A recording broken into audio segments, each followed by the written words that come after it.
Saya percaya saudara hari ini bergembira. Amin ya. Saya bisa melihat dari wajah-wajah kita, wajah-wajah yang bergembira, wajah-wajah yang diberkati Tuhan. Katakan dulu kepada kiri kananmu, Tuhan memberkatimu. Katakan, Tuhan memberkati. Suami istri, mama, Tuhan memberkatimu. Papa, Tuhan memberkatimu. Hari ini kebahagiaan akan menjadi milikmu. Amin saudara. Hari ini kita mau belajar firman Tuhan saudara. Bagaimana kita memiliki kemerdekaan di dalam Tuhan. Kita langsung buka satu ayat firman Tuhan dari dalam 1 Petrus 2 ayat 16. 1 Petrus 2 ayat 16. Udah dapat ya saudara ya? Ada Alkitab, buka Alkitab saudara. Kadang-kadang kalau dibuka di depan ini saudara, ada juga yang gak buka Alkitab atau ada yang gak bawa Alkitab. Tapi saya percaya semua di dalam hati kita ada firman. Katakan amin. Oke. Dikatakan saudara 1 Petrus 2 ayat 16. Hiduplah sebagai orang merdeka dan bukan seperti mereka yang menyalahgunakan kemerdekaan itu untuk menyelubungi kejahatan mereka, tetapi hiduplah sebagai hamba Allah. Kita baca bersama-sama satu ayat saja, 2, 3 ya. Hiduplah sebagai orang merdeka dan bukan seperti mereka yang menyalahgunakan kemerdekaan itu untuk menyelubungi kejahatan mereka, tetapi hiduplah sebagai hamba Allah. Saudara, apa arti yang namanya kemerdekaan? Secara umum saudara, kemerdekaan itu berbicara tentang bahwa tidak ada yang menguasai kita, tidak ada yang menindas kita, tidak ada yang menekan kita, tidak ada yang mengendalikan diri kita. Itulah yang namanya kemerdekaan. Tetapi kemerdekaan di dalam Tuhan artinya apa? Kita tidak lagi ada di dalam perbudakan dosa. Jadi kemerdekaan di dalam Tuhan itu adalah berbicara tentang kita tidak ada lagi di dalam perbudakan dosa. Saudara, dari pembacaan ayat firman Tuhan kita itu ada perintah, saudara. Perintahnya apa? Saudara, hiduplah sebagai orang merdeka, saudara. Berarti kalau kita dikatakan hidup sebagai orang merdeka, itu berarti kita hidup sebagai hamba Allah. Katakan amin. Karena di dalam Tuhan, di dalam dunia ini hanya ada dua hamba. Yang pertama hamba Allah, yang selanjutnya adalah hamba iblis. Hamba kebenaran, hamba Tuhan, saudara. Berarti kalau kita saudara hidup dari hamba Allah, berarti kita tidak hidup di dalam perbudakan dosa. Berarti kalau kita hamba dosa, berarti kita hidup di dalam perbudakan dosa, saudara. Jadi saudara hari ini bahkan dikatakan hidup orang merdeka bukan seperti mereka yang menyalahgunakan kemerdekaan. Kalau kita katakan saya adalah orang yang merdeka, saudara. Orang yang merdeka itu adalah orang yang sudah mengalami penebusan Kristus. Katakan amin. Firman Tuhan katakan tidak ada lagi penghukuman bagi orang yang percaya di dalam Kristus. Kita tidak ada lagi hukuman dosa. Kita tidak ada lagi perbudakan dosa, saudara. Kita tidak ada lagi kutuk dosa, saudara. Kita sudah diperdekakan oleh Allah oleh karena kematiannya di kayu salib. Pengorbanan Yesus di kayu saliblah yang membuat kita jadi merdeka. Katakan amin. Saudara, sekarang menjadi pertanyaan, apakah engkau yakin bahwa engkau sudah merdeka?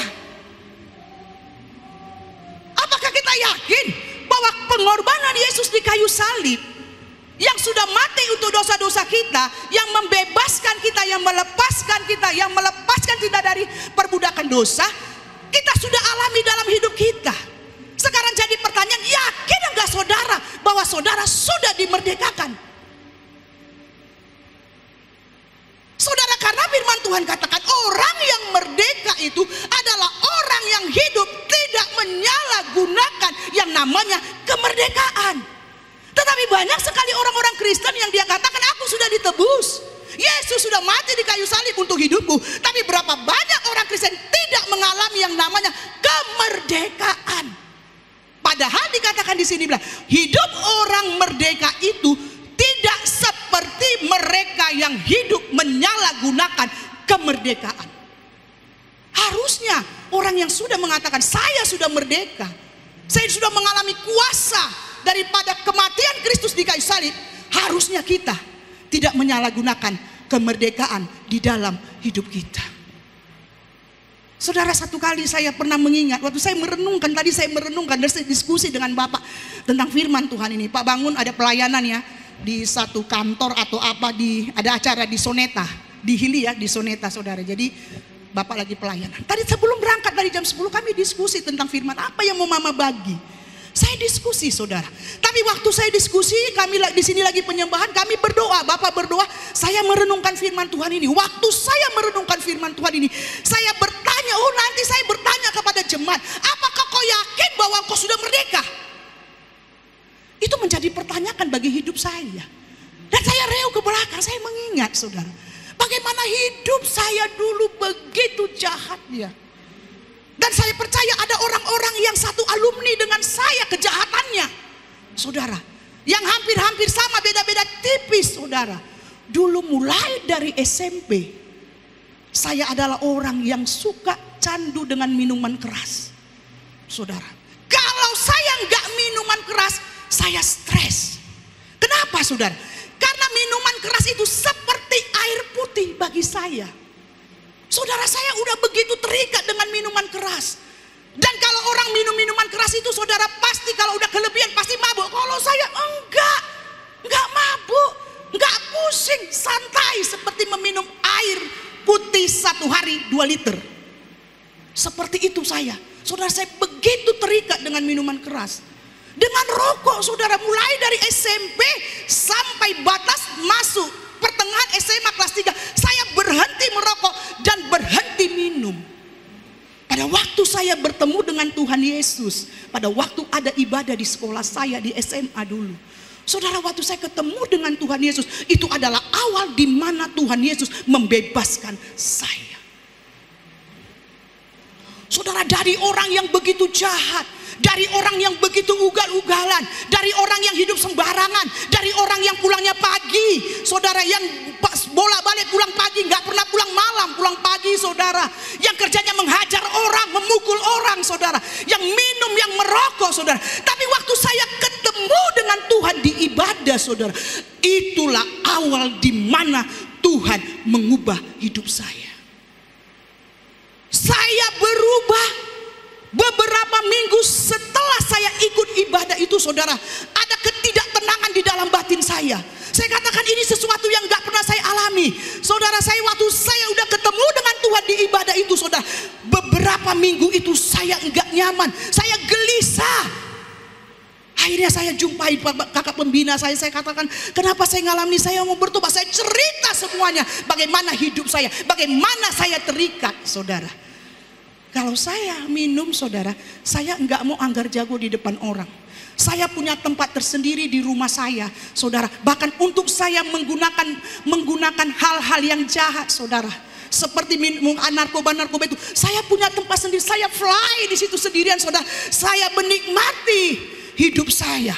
Saya sibuk dengan diri saya sendiri, saudara.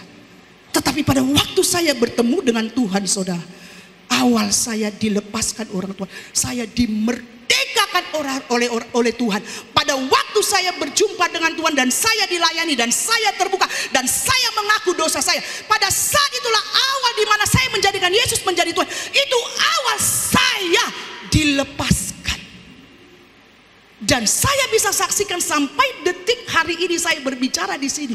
Mulai dari awal saya katakan saya tidak lagi meminum minuman keras dan tidak lagi menghisap-hisap rokok-rokok yang macam-macam. Sampai detik hari ini saya tidak pernah menggunakan itu lagi. Saudara, saya benar-benar dimerdekakan Tuhan. Secara profetisnya, saudara, saya ambil rokok, saya patah-patahkan, saya ambil minuman keras, saya tumpahin, saya hancurkan botolnya. Dalam nama Yesus, aku tidak lagi punya hubungan dengan ini, barang-barang ini. Saudara, saya dimerdekakan, saya dilepaskan, saudara. Begitu luar biasa Tuhan membebaskan. Setelah itu, saudara, berapa banyak orang setelah dia dibebaskan, setelah dia dimerdekakan, saudara, dia tidak menjaga hidupnya. Jadi pada waktu kita katakan aku sudah dimerdekakan, dengan aku mengaminkan, dengan aku mendapatkan pewahyuan kematian Yesus di kayu salib, itu adalah awal di mana sebenarnya kita harus bisa menguasai diri kita. Katakan amin. Kenapa engkau jatuh bangun? Padahal Bapak Pendetamu marga bangun. Kenapa kau jatuh bangun? Karena kau tidak menjaga hidupmu. Karena kau bermain-main dengan dosa, saudara. Sehingga kau tidak pernah bebas dan lepas. Saudara, firman Tuhan katakan, orang yang hiduplah sebagai orang merdeka, dia harus hidup tidak menyalahgunakan kemerdekaan. Banyak orang yang katanya saya sudah diselamatkan, saya sudah terima Yesus, saya sudah didoakan pendeta. Waktu saya didoakan kepala saya diuja-uja mengalir seperti strum. Tapi saya mau katakan itu belum berubah. Itu belum berubah. Tetapi perubahan itu dimulai dari apa? Dimulai dari awal di mana kau ngambil keputusan, saya tidak mau lagi hidup di dalam dosa. Saudara, kalau kita katakan kita hidup sebagai orang merdeka, jangan menyalahgunakan kemerdekaan. Keselamatan yang Tuhan sudah berikan kepada kita jangan dipermainkan. Ada kisah di dalam Alkitab, saudara, tentang anak yang hilang. Satu kali, saudara, kita tahu ceritanya dari akhir dari cerita tentang kisah anak yang hilang. Orang tua anak ini adalah orang tua yang kaya. Mereka memiliki ternak yang banyak. Dari mana kita tahu? Dari waktu terakhir anak ini kembali kepada bapaknya. Bapaknya ini berbulan-bulan, bertahun-tahun setiap hari menyiapkan panitia penyambutan anaknya. Kenapa? Karena setiap hari dia selalu ada di depan pintu. Dari ujung dia lihat kapan anakku ini kembali. Dan setiap hari dia selalu bilang, oh semua budak-budakku, semua pelayan-pelayanku, persiapkan kambing yang domba yang tambun, persiapkan cincin, persiapkan jubah, persiapkan para penerima tamu, karena anakku pasti akan kembali. Berbulan-bulan, bertahun-tahun dia nantikan kepulangan anaknya. Mungkin orang-orang yang panitia yang tiap hari diperbat, tiap hari nunggu. Mungkin bosan. Kapan datangnya ini anak? Saudara, tetapi anak bungsu di orang tua ini kaya. Apa saja dia punya, budak-budak banyak.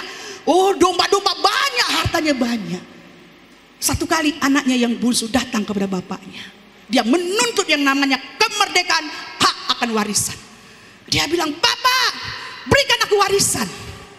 Bapaknya bilang, "Untuk apa kau warisan, nakku?" Ini bahasa saya, saudara. Apalagi yang mau kau tuntut dari saya? Semua apa yang ada di rumah ini, semua harta kekayaan Bapak, kau bisa nikmati. Apa saja kau mau bikin pesta, kau undang temanmu, bisa, bebas. Apalagi kenapa kau menuntut hak warisan sementara bapakmu ini masih hidup? Nggak mau aku merasa terkekang, aku merasa nggak bebas, aku mau bebas. Bapak ini baik, dia bilang, baiklah anakku, kalau kau menuntut harta warisan itu, ya, aku berikan harta warisan itu kepadamu. Saudara, dikasih harta warisan kepada anak ini. Dan anak ini mulai pergi dari rumah bapaknya. Dia mulai berpoya-poya. Dia mulai menggunakan uang sepuas-puasnya. Dia mulai melakukan perzinahan. Dia mulai melakukan perjudian. Dia mulai melakukan bermacam-macam kejahatan. Dia merasa bebas. Saudara, apakah itu yang namanya kebebasan, kemerdekaan? Saudara, padahal di rumah bapaknya dia bebas menggunakan semua kekayaan bapaknya. Tetapi karena anak ini merasa dikekang, merasa dia dikungkung, aku gak bebas, aku gak mau diatur, aku mau menggunakan uang ini sesuka-suka hatiku. Saudara, dia pergi, dia habiskan uangnya, saudara, dan dia merasa bahwa hidupnya itu bebas. Tetapi apa akhirnya? Anak itu hidupnya hancur sampai titik nol terendah. Saudara, saya mau katakan, saudara, setiap orang yang hidup tidak punya aturan, tidak memiliki aturan, prinsip dan hukum dalam hidupnya, dan dia melanggar itu aturan, pasti orang tua akan hancur. Saya yakinkan itu. Saya yakinkan itu. Saudara, satu kali, saudara, ada orang-orang yang datang kepada kami pelayanan, konseling, orang-orang muda. Saya hari ini mau bicara dengan orang-orang muda yang belum menikah. Karena yang sudah menikah sudah menerima, terima kasih Tuhan. Ini adalah padamu negeri kami mengabdi. Kenapa nggak mungkin keluar lagi kami dari sini, Tuhan? Mau apapun yang terjadi nggak mungkin keluar kami lagi dari pernikahan ini. Tetapi saya mau bicara kepada orang-orang muda. Saudara, perhatikan, saudara. Orang-orang muda muda, saudara.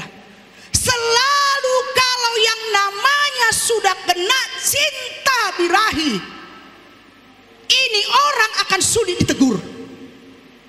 Orang-orang seperti ini akan sulit ditegur. Setiap kali dinasihati dia selalu berkata, orang yang menasihati adalah musuh saya.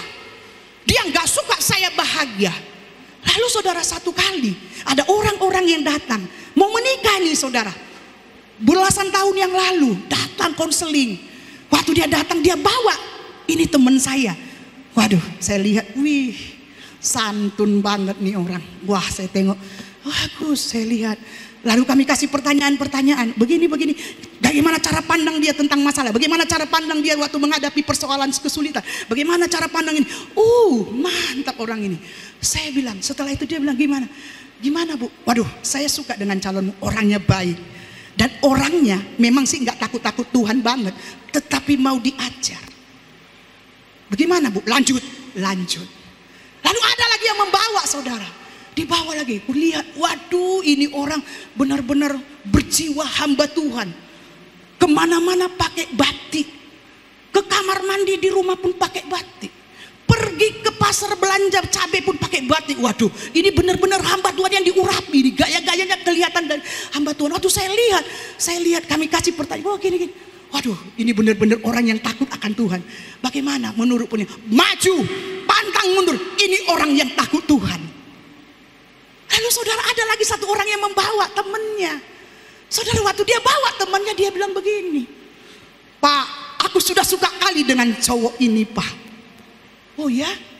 Kulihat wajahnya seperti ubur-ubur. Orangnya gendut, seperti orang apa namanya, perutnya besar. Ini dia saudara. Waduh, saya bilang ini benar-benar kayak cupang ini orang ini gitu ya. Saya bilang, waktu dikenalkan, saya bilang, waktu kami kasih pertanyaan, saya bilang begini, aduh nak, nggak usah dulu kamu menikah sama orang ini. Nggak usah dulu, kayak aduh perlu banyak pertobatan ini orang. Nggak bisa Pak, Bu, nggak bisa. Orang tua saya sudah suka sama dia. Kata mamaku, udah cocok ini samamu nakku. Udah cocok ini samamu, jangan lagi kau lepaskan dia. Apalagi, tengok banyak warisan dia ini. Udahlah sama dia aja kamu. Saudara, waktu saya bilang, saudara, saya mau ingatkan kita semua anak-anak muda yang belum mau menikah dan sedang posisi mencari-cari dan sedang membukakan lowongan. Saya mau katakan saudara, saya mau katakan kepada saudara hari ini, saudara, jangan selalu kamu melihat penampilan luar, karena itu semu. Yang masih single-single katakan semu. Apakah nggak ada yang single-single di sini? Semu, saudara, masih semu, saudara. Dan saya mau beritahu, kami selalu menekankan bahwa setiap orang yang mau menikah, saudara, 80% seseorang memutuskan untuk menikah karena kau mengenal siapa yang akan kau nikahi. Benar apa betul? Benar saudara, ini kita yang udah wajah-wajah yang sudah menikah 15, 10, 20 tahun ini. Ya ini wajah-wajah yang pada negeri kami mengabdi. 80% kita membuat keputusan kita menikah dengan dia karena kita mengenal dia. Setuju dengan saya? Setuju dengan saya yang sudah menikah? 80%, 20% itu biasanya orang-orang di sekitar kita meneguhkan. Orang ini tua, ini 80% karena saya putuskan menikah, karena saya bergaul dengan dia, karena saya mengenal dia. Tetapi saudara, saya mau katakan, waktu engkau sudah memutuskan untuk menikah, bukan berarti engkau bebas melakukan apapun juga. Kau harus menjaga hidupmu kudus di dalam Tuhan sampai kepada hari pernikahan. Kalau kau tidak jaga itu, maka kehancuran akan menjadi bagian keluargamu. Saya mau katakan, bagian keluargamu kehancuran. Ingat, saya tidak bisa menentukan. Saya katakan, oh maunya saya dilahirkan ya di keluarga Bapak Bupati Balige, maunya dulu aku dilahirkan di sana. Enggak bisa, saudara. Tuhan yang menempatkan saya di tengah-tengah keluarga papa dan mama saya dulu.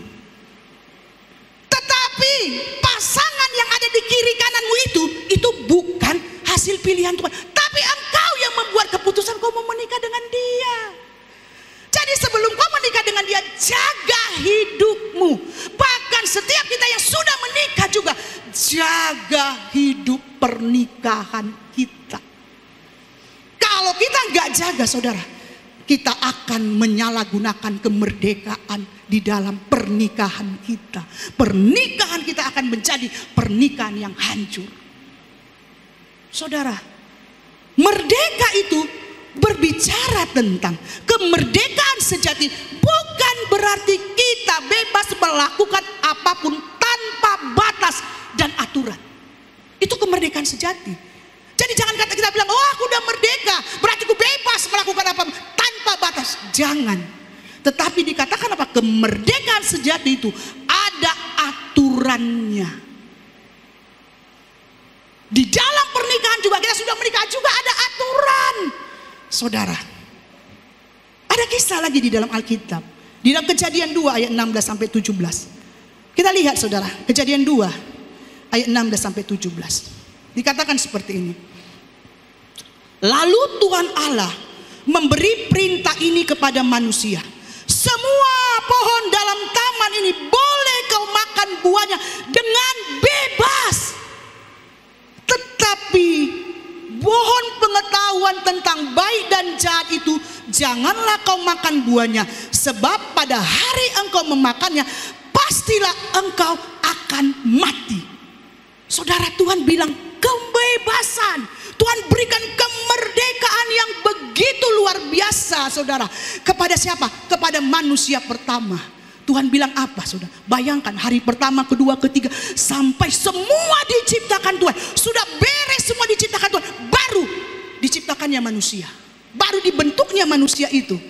Dari debu tanah dan dihembuskannya napas hidup. Untuk apa? Menikmati semua apa yang Tuhan sudah ciptakan.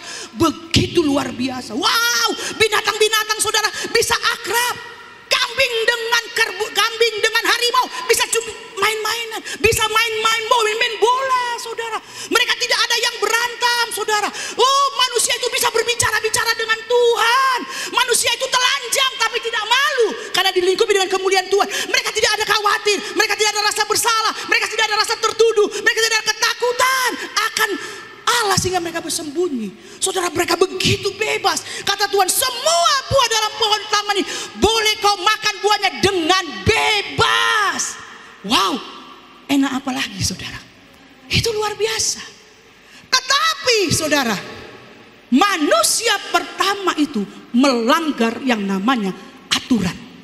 Tuhan sudah bilang seperti ini. Tetapi pohon pengetahuan tentang baik dan jahat, jangan kau makan buahnya, sebab pada hari engkau memakannya pastilah engkau akan mati. Udah dikasih kebebasan seluas-luasnya, sebagus-bagusnya, bisa cakap-cakap dengan Allah. Bapak, Tuhan bagaimana? Bisa. Tetapi pada waktu mereka melanggar hukum, melanggar aturan, saudara, apa yang terjadi? Saudara, mereka tidak merdeka lagi. Mereka sepertinya saudara terikat. Kenapa? Yang dulunya bisa berbincang-bincang dengan Bapa, mereka tidak bisa berbincang. Mereka takut. Manusia pertama itu takut setelah mereka melanggar aturan Bapa, memakan buah yang terlarang itu. Mereka takut. Mereka mulai melihat, aku telanjang. Mulai dia melihat kelemahan pasangannya, mulai dia melihat kekurangan pasangannya. Kenapa saudara? Bukankah pada waktu mereka awal mereka disuruh Tuhan menguasai semua isi taman, mereka juga telanjang? Tetapi pada waktu mereka belum melanggar aturan, mereka hidup di dalam kemuliaan Allah. Mereka tidak melihat kekurangan pasangannya, mereka tidak melihat kejelekan, mereka tidak takut. Di manakah engkau ada? Ini aku bersembunyi. Kenapa kau bersembunyi? Karena aku takut. Jadi pada waktu mereka mulai melanggar yang namanya aturan, mereka mulai takut, mereka mulai tertuduh, mereka mulai merasa bersalah, mereka mulai malu, mereka mulai takut berjumpa dengan Allah.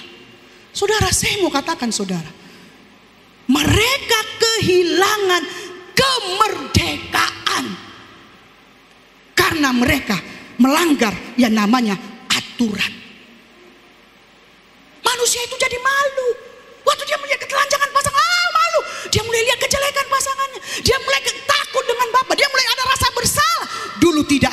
pada waktu mereka belum melanggar yang namanya aturan Allah. Saudara, saya mau katakan saudara, kalau kita katakan kita merdeka, bukan berarti kita bebas melakukan apapun juga. Katakan amin. Saya sudah diselamatkan Tuhan. Saya sudah bebas dari kutuk dosa. Tidak ada penghukuman bagi orang percaya. Oh, aku bebas melakukan apa salah. Saya mau katakan saudara, bukan berarti engkau bebas melakukan dosa sesuka hatimu dan berkata, aku pasti nanti diampuni. Kan tidak ada yang lihat.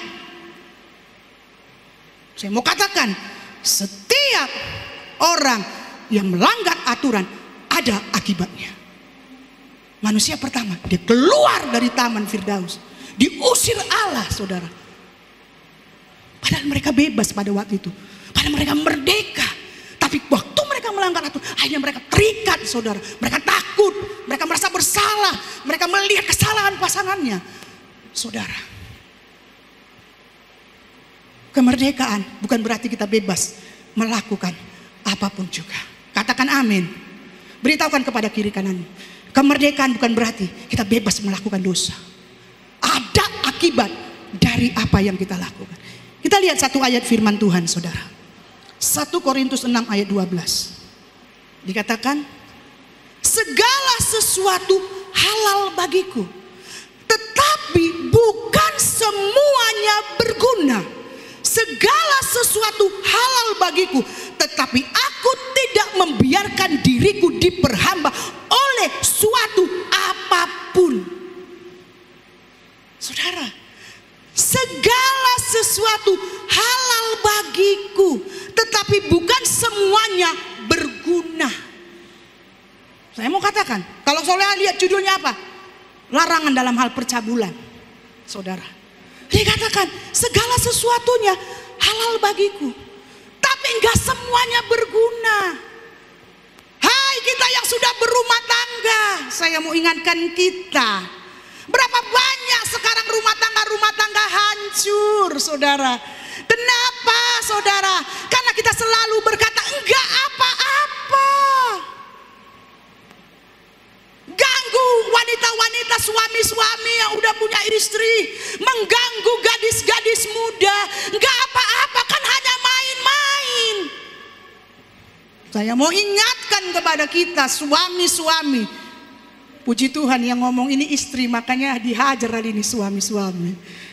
Tapi maaf ya, bukan menghajar ya, mengingatkan. Jangan Allah gara-gara ibu itunya makanya dihajarnya kita ini. Saudara, saya mau katakan saudara, dikatakan segala sesuatunya halal bagiku, kan enggak apa-apa. Pokoknya kan mah, aku kan tiap hari, tiap bulan aku kasih uang samamu. Enggak pernah kurang uang belanja aku kasih samamu. Enggak usah kau khawatirkan aku bagaimana aku di luar. Tidak akan kuranglah uang belanjamu. Kenapa? Karena laki-laki selalu berpikir bahwa yang dibutuhkan wanita adalah uang. Finansial kebutuhan dicukupkan, tetapi dia tidak menjaga bagaimana menjaga kudus di dalam pernikahan. Mereka hanya berpotongan, yang penting sudah kucukupkan uang, tidak kurang uang ini. Toh aku main judi online, kan enggak aku pakai uang belanja kamu.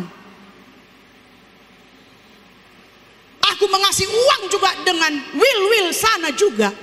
Aku enggak kurang uang samamu mah, sama anak-anak kita. Saudara, firman Tuhan, segala sesuatunya halal bagiku, tapi enggak semuanya berguna. Kau bilang kalau kau main judi online, kalaupun aku nanti menang, kan ku kasih juga uangku samamu mah. Kalau aku nanti menipu kawanku korupsi di kantor, kau juga nanti menikmati mah. Enggak apa-apa itu. Enggak ketahuan, udah ahli aku di situ.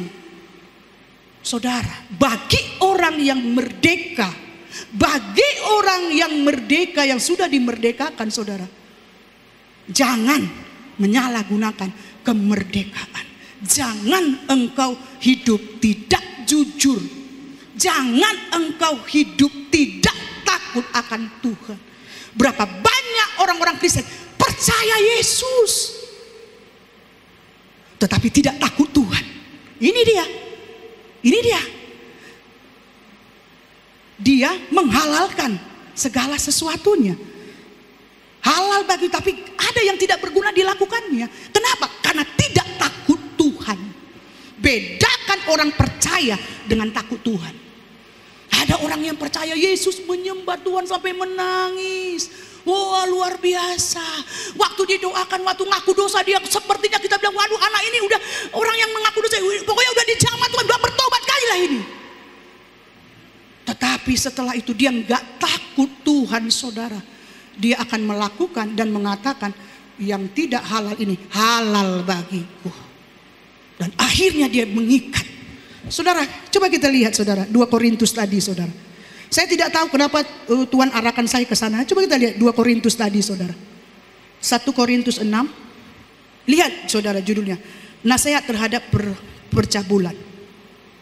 Coba kita lihat ayat 15 saudara. Tidakkah kamu tahu bahwa tubuhmu adalah anggota Kristus? Akan kuambilkah anggota Kristus untuk menyerahkannya kepada percabulan? Sekali-kali tidak. Atau tidak tahukah kamu, perhatikan saudara, bahwa siapa yang mengikatkan dirinya pada perempuan cabul menjadi satu tubuh dengan dia. Sebab demikian kata Nas, keduanya akan menjadi daging. Tetapi siapa yang mengikatkannya dirinya pada Tuhan menjadi satu roh dengan Tuhan. Perhatikan saudara, orang yang mengikatkan dirinya kepada yang namanya perempuan cabul, berzina di luar daripada pasangannya, saya mau katakan dia akan menjadi satu daging dan itu akan terikat. Dia akan terikat. Kalau kita menyatukan diri kepada Tuhan, kita akan menjadi satu dengan Allah. Tetapi kalau ada orang-orang yang menyatukan dirinya dengan perempuan cabul, berzina di luar daripada pasangannya, firman Tuhan katakan dia akan menjadi satu daging dan tubuhnya ini akan terbagi-bagi. Dia tidak akan pernah lepas kalau dia nggak bertobat sungguh-sungguh. Saya mau katakan, jaga pernikahan kita. Katakan amin. Jangan bermain-main saudara. Kau akan menerima akibatnya. Karena dikatakan apa saudara? Jika kita melanggar aturan, hukum atau prinsip, maka kita akan kehilangan kemerdekaan. Jika kita melanggar aturan, hukum atau prinsip, maka kemerdekaan kita akan berubah menjadi belenggu perbudakan, kesengsaraan dan kematian. Perhatikan saudara, kalau kita bermain-main dengan yang namanya kemerdekaan saudara, ada akibatnya. Engkau akan mengalami kehancuran, engkau akan mengalami kesengsaraan. Orang-orang muda juga yang sedang membangun hubungan dengan pria, jaga hidupmu. Jangan pernah ada prinsip di dalam pikiranmu. Katakan kepada orang-orang muda yang kau tahu, jangan pernah ada di dalam pikiran, yang penting kita nantikan menikah. Kita kan nanti menikah. Kan gak apa-apa kita melakukan ini sebelum kita menikah. Toh kita akan menikah. Saudara, saya mau katakan saudara, itu akan mendatangkan yang namanya kesengsaraan. Akan ada rumah tangga yang dia akan mengalami asumsi, khawatir, tertuduh saudara, curiga begitu dalam dengan pasangannya. Karena tidak menjaga hidup kekudusan masa singlenya, masa kesendiriannya. Saudara, saya tidak tahu kenapa saya arahnya ke sana, tapi saya mau ingatkan kita saudara, bahwa jika kita melanggar aturan saudara, kita akan mengalami yang namanya ketidakmerdekaan. Kalau kita melanggar yang namanya aturan saudara, kemerdekaan yang kita alami di dalam Tuhan itu akan berubah jadi belenggu, kehancuran, kematian bagi kehidupan kita. Amin. Saudara kok tegang kali, takut Dia dengarnya ya saudara. Oh haleluya Tuhan Yesus. Ini firman kasih karunia ini saudara. Bukan intimidasi ini saudara. Bukan intimidasi. Tetapi saya mengingatkan saudara. Saya mengingatkan. Kita jaga. Kenapa? Karena kalau kita jaga kemerdekaan dan tidak menyalahgunakan kemerdekaan seperti contoh yang di atas saya katakan saudara.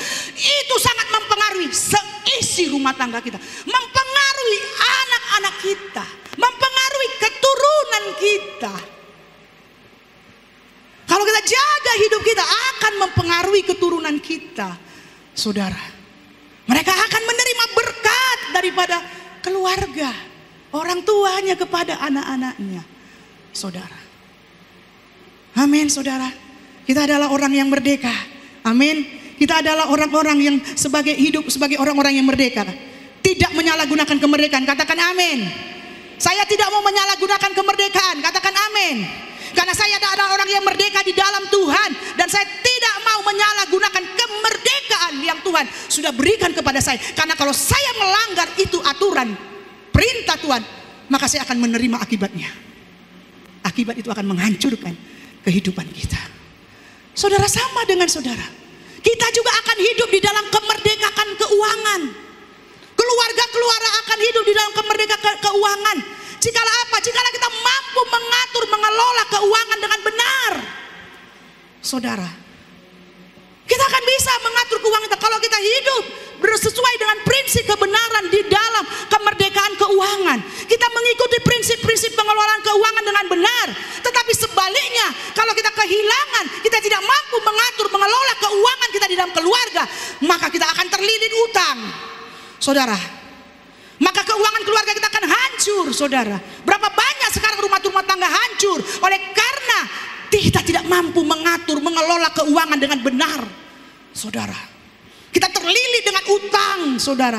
Kita terlilit, saudara, dengan apa, saudara? Dengan utang, karena kita tidak mampu mengelola keuangan dengan benar. Kita hidup diperbudak dengan uang. Atur keuangan kita supaya kita merdeka di dalam keuangan, di dalam keluarga kita, membeli segala sesuatunya yang menjadi kebutuhan, bukan keinginan. Saudara, satu kali awal kami menikah, saudara, wah, kita sudah mengalami kesusahan awal-awal pernikahan. Bagaimana mengeluarkan uang pun itu harus penuh dengan catatan-catatan, penuh dengan diskusi-diskusi. Benar saudara? Diskusi sampai bilang, dan kami juga dulu waktu baru-baru menikah, bapak bilang begini, "Mah, aku sih percaya samamu mengatur uang, tapi mah pengeluaran di atas sekian ratus ribu lapor."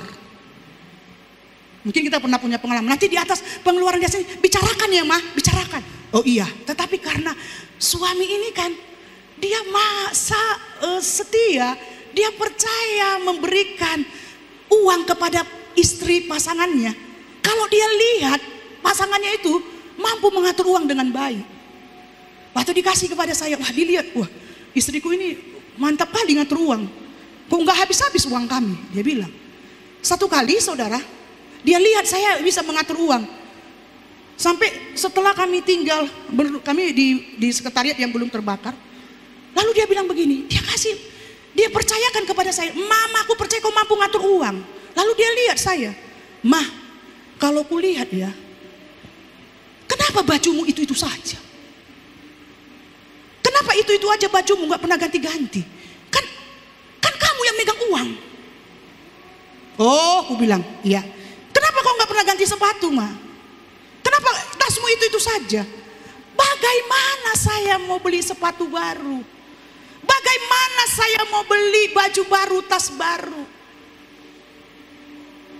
Ini pintu kamar kami, satu langkah sudah gereja. Langsung aku duduk di depan itu. Untuk apalah aku sepatu baru, tas baju yang bagus-bagus. Keluar dari pintu kamar, udah langsung pintu gereja. Udah langsung duduk. Boro-boro bawa tas mahal, pakai sepatu, langsung duduk, hanya satu langkah udah tempat duduk. Saya bilang gak penting sekali loh Pak. Gak perlu kali itu. Iya tapi Mak, kamu harus ini. Saudara, dia lihat istri mampu mengatur uang. Satu kali saudara, ulang tahun.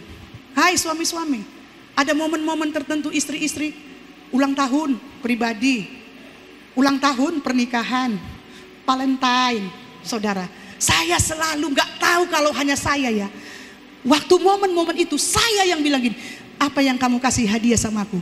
Tapi bapak-bapak nggak pernah nanya, mama kasih hadiah apa sama saya? Tidak. Tetapi istri belum lagi, jatuh lagi berapa bulan lagi, langsung dia tanya, apa yang kau kasih di hari ulang tahunku, Pak? Iya kan masih lama, iya tapi apa? Pikir-pikir kan mulai dari sekarang ya. Belum, padahal laki-laki nggak pernah bilang itu, aku ulang tahun kasih, enggak. Tapi perempuan selalu, Valentine lah, ulang tahun pernikahan lah, ulang tahun pribadi, dia langsung nuntut nanya. Saudara, satu kali bapak ini, dia kasih uang dengan saya. Dia bilang, ini uang untuk hadiah ulang tahunmu. Dia kasih uang segini saudara. Segini loh saudara. Waduh, entah kapan, berapa lama dia mengumpulkan uang itu, dia kasihlah seperti ini. Waktu dia kasih saudara, dia bilang gini, belilah apa yang kamu mau. Saudara, ditanya, apa yang kau beli mah? Ku kasih uang tuh samamu. Gak ada Pak. Ku simpan uang itu untuk keperluan anak-anakku. Loh, tapi itu kan dikasih untuk keperluan mama. Kenapa disimpan untuk anak-anak? Ayah gini. Nah, udah lain kali saya nggak dikasih lagi uang. Saya simpan uang itu untuk keperluan anak-anak saya. Saya percaya bukan hanya saya, ibu-ibu di tempat ini waktu dikasih suaminya uang banyak, dia akan batasi diri bukan untuk saya, tapi ku simpan untuk anak-anakku. Setuju ibu-ibu? Lalu akhirnya karena selalu dikasih uang, saya tidak menggunakan uang itu. Saya menyimpan uang itu untuk keperluan tak terduga. Lalu akhirnya saudara, bapak ini waktu ada momen saya ulang tahun, enggak dikasih uang lagi. Dia bawa saya ke pasar, beli apa yang kamu mau. Saudara, saya mau katakan saudara, kemerdekakan keuangan itu tergantung bagaimana kita bisa mengelola keuangan di dalam keluarga kita. Kita akan mengalami kemerdekakan keuangan, bukan berbicara tentang kita banyak uang, tetapi bagaimana kita mengelola keuangan kita itu. Kalau kita mampu mengelola keuangan kita itu, maka hidup keuangan kita akan merdeka. Saudara, kita tidak akan mengalami utang terus. Kita tidak akan diperbudak oleh uang. Kita tidak akan diperbudak dengan penampilan, saudara. Kalau kita merdeka di dalam keuangan, keluarga-keluarga, terlebih kita ibu-ibu, kelola keuangan keluarga kita dengan benar, supaya keluarga kita diberkati Tuhan. Katakan amin. Supaya keuangan keluarga kita diberkati Tuhan, saudara. Supaya kita mengalami kemerdekaan ke dalam keuangan. Supaya kita tidak terlilit dengan utang, saudara. Supaya kita tidak diperbudak dengan uang. Atur uang kita dengan baik. Membeli segala sesuatu yang menjadi kebutuhan. Tadi dikatakan apa? Semua halal bagiku, tapi belum tentu semua itu berguna bagi saya. Kita lihat halal apa yang jauh lebih penting. Skala prioritasnya kita lihat apa yang penting, saudara. Supaya apa? Supaya kita tidak mengalami kehancuran di dalam keuangan dalam keluarga kita. Saudara, saya mau katakan saudara, hari ini saudara, kemerdekaan rohani itu sangat ditentukan oleh penundukan diri kita kepada Tuhan dan kepada firman-Nya. Kalau kita mau merdeka secara rohani, saudara, kita merdeka dalam banyak hal. Itu diawali dari mana? Kita harus merdeka secara rohani. Kemerdekaan kita secara rohani itu sangat ditentukan bagaimana penundukan diri kita kepada Tuhan dan kepada firman-Nya. Coba kita lihat ayatnya saudara. Di dalam Yohanes 6. Maaf, Yohanes 8. Ya, Yohanes 8 dikatakan ayat 31 sampai 32. Maka katanya kepada orang-orang Yahudi yang percaya kepadanya, jikalau kamu tetap dalam firman-Ku, kamu benar-benar adalah murid-Ku, dan kamu akan mengetahui kebenaran, dan kebenaran itu akan memerdekakan kamu. Saudara, jadi kemerdekaan rohani itu sangat ditentukan oleh penundukan diri kita kepada Tuhan dan kepada firman-Nya. Jadi kalau kita mau merdeka secara rohani dalam kehidupan kita, saudara, kita harus tunduk kepada Allah. Kita harus tunduk kepada firman-Nya. Keluarga-keluarga kita harus tunduk kepada firman, kepada Allah dan firman-Nya, Suami-suami, bawa istri dan anak-anakmu tunduk kepada Allah dan kepada firman-Nya, maka kemerdekaan rohani itu akan terjadi dalam keluarga kita. Tidak ada ketidakjujuran dalam pernikahan itu. Tidak ada kemunafikan di dalam keluarga itu. Tidak ada kompromi dosa di dalam keluarga itu, saudara. Waktu kita mengalami kemerdekaan rohani, suami, istri, dan anak-anak tunduk kepada Allah, tunduk kepada firman-Nya. Ada sesuatu yang salah, kita selesaikan, kita akui, tidak menyembunyikan dosa, hidup jujur, tidak munafik, bisa berkomunikasi dengan baik, bisa menegur dengan cara tidak menyerang di dalam keluarga. Saudara, itulah kemerdekaan rohani. Selanjutnya, saudara, dikatakan 1 Petrus 2 ayat 16. Kita lihat lagi ayat itu. Hiduplah sebagai orang yang merdeka, dan bukan seperti mereka yang menyalahgunakan kemerdekaan itu untuk menyelubungi kejahatan mereka, tetapi hiduplah sebagai hamba Allah. Hamba Allah itu adalah orang yang merdeka, orang yang sudah dimerdekakan. Hamba yang sudah dimerdekakan menyadari bahwa saya ini hamba Allah, bahwa saya ini meneladani Yesus. Karena Yesus datang untuk melayani. Seorang hamba itu fungsinya melayani. Sama seperti Yesus adalah melayani, datang ke dunia melayani. Berarti saya adalah hamba yang sudah dimerdekakan. Berarti saya juga harus apa, saudara? Memiliki tugas. Orang yang sudah dimerdekakan, yang tidak menyalahgunakan kemerdekaan, yang mengerti prinsip kemerdekaan itu adalah penundukan diri kepada Allah dan pada firman-Nya, ada tugasnya. Kita lihat apa tugasnya. Lukas 4 ayat 18. Jadi bukan hanya dimerdekakan, bukan hanya tidak menyalahgunakan kemerdekaan, saudara, tapi ada tugas kita sebagai hamba Allah yang sudah dimerdekakan. Lukas 4 ayat 18 sampai 19. Roh Tuhan Allah ada padaku, oleh sebab Ia telah mengurapi aku.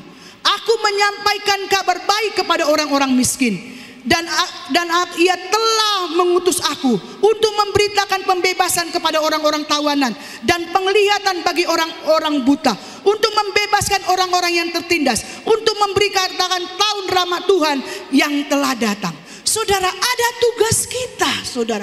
Tugas kita itu apa? Menyampaikan kabar baik kepada orang miskin.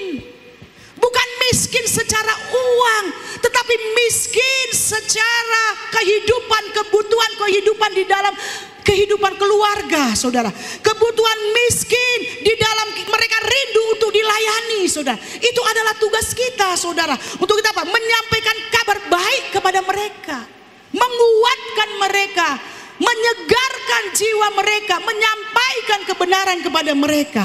Lalu tugas kita apa? Memberitakan pembebasan kepada orang-orang tawanan. Banyak orang-orang yang terikat dengan utang, banyak orang terikat dengan perzinahan, banyak orang terikat dengan kepahitan, banyak orang terikat dengan dendam. Saudara, dikatakan itu tugas kita sebagai hamba Allah yang sudah mengalami yang namanya kemerdekaan.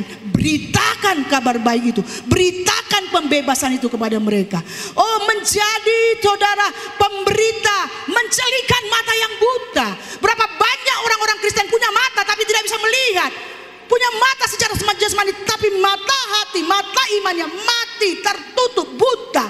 Saudara, kepada mereka kita datang, kita ingatkan mereka akan kebenaran, kita ingatkan betapa baiknya Tuhan di dalam kehidupan. Dia mampu membebaskan, melepaskan kita, saudara, membebaskan orang-orang yang tertindas, saudara. Itu tugas kita, memberitakan tahun rahmat Tuhan yang telah datang, memberitahukan, menyampaikan bahwa anugerah Allah itu masih berlangsung sampai saat ini. Saudara, itulah tugas kita. Orang yang merdeka itu, saudara, bukan hanya dia tidak menyalahgunakan kemerdekaan, tetapi juga dia, saudara, memiliki tugas menyampaikan kabar baik, kabar kelepasan, mencelikkan mata yang buta, membebaskan orang tawanan, melepaskan orang yang tertindas, saudara. Memberitakan tahun rahmat, kemurahan Tuhan, anugerah Tuhan masih berlangsung sampai saat ini. Saudara, hari ini menjadi perenungan bagi kita. Apakah aku sudah merdeka? Apakah Anda sudah merdeka? Merdekakah ada di dalam bagian-bagian apa di dalam hidup kita? Merdeka. Keluarga-keluarga kita apakah sudah merdeka? Merdeka dari kepahitan, merdeka dari kutukan dosa, merdeka dari kebohongan-kebohongan di dalam rumah tangga kita. Saudara, hari ini melalui perjamuan kudus, saudara, kita mau mengalami kuasa dari kemerdekaan yang Yesus sudah lakukan di kayu salib. Itu adalah awal di mana kita mengalami kemerdekaan rohani. Mari kita berdoa hari ini. Kita mau menerima perjamuan.